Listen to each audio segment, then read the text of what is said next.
Then President Eisenhower is the president I remember while president I voted for. The assassination of JFK wasn't just a presidential death, it was the moment that shattered America's post war innocence and transformed how an entire generation viewed their country.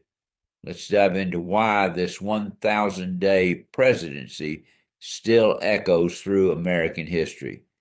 That's sad, Pappy, because Kennedy's actual time in office was so brief, yet his impact was absolutely massive. At 43, he wasn't just the youngest elected president, he revolutionized how Americans saw their leader.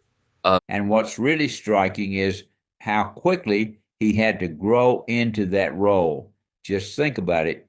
3 months into his presidency, he's dealing with the Bay of Pigs disaster, and instead of ducking responsibility, he does something unprecedented.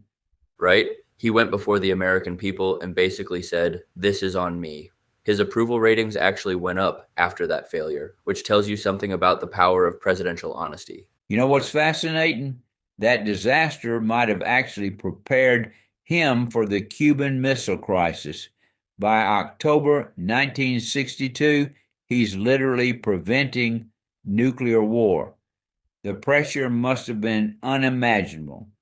The way he handled those 13 days really showed his evolution as a leader. His military advisors were pushing for an immediate attack on Cuba, but Kennedy kept searching for a diplomatic solution. And here's what's really incredible. He managed to find this perfect balance between strength and flexibility. The naval quarantine was firm enough to show resolve, but left room for negotiation.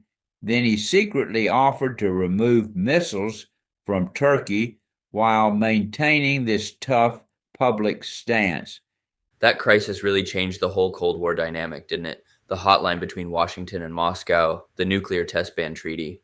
These were revolutionary steps. Meanwhile, on the domestic front, he's pushing this ambitious agenda called the New Frontier, federal aid to education, Medicare, though interestingly, most of it didn't pass until after his death under Johnson.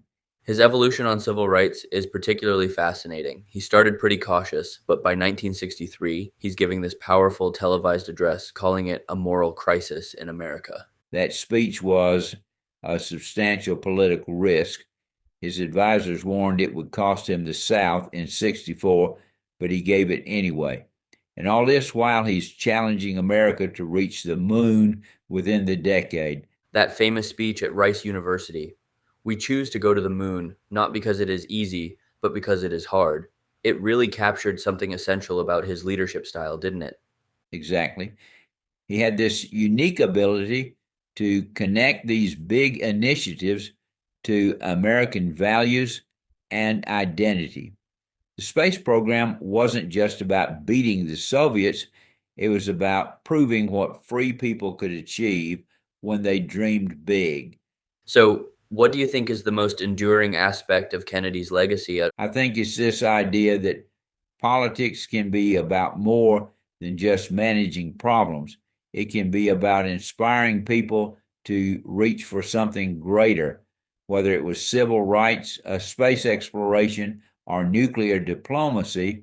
Kennedy showed that leadership means challenging people to rise above their immediate self interest. That's particularly relevant today, isn't it? So many of the challenges he faced, nuclear proliferation, civil rights, the role of American power, we're still grappling with these issues. And maybe that's why his presidency still fascinates us. It's not just about what happened then, it's about questions we're still trying to answer now. His famous inaugural line, "Ask not what your country can do for you." It wasn't just rhetoric. He really believed in the nobility of serving something larger than yourself. Looking at modern politics, that message of civic responsibility and shared purpose feels more relevant than ever. You know what's really powerful? Kennedy lived those values himself. Despite his privileged background, he served in World War II, nearly died when his PT boat was sunk.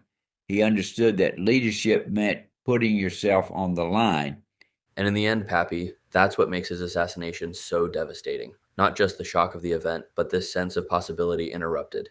Exactly. Ben, the Camelot mythology that grew up around his presidency might romanticize things a bit, but there was something genuine about his vision for America. This belief that we could be better, do better, reach higher.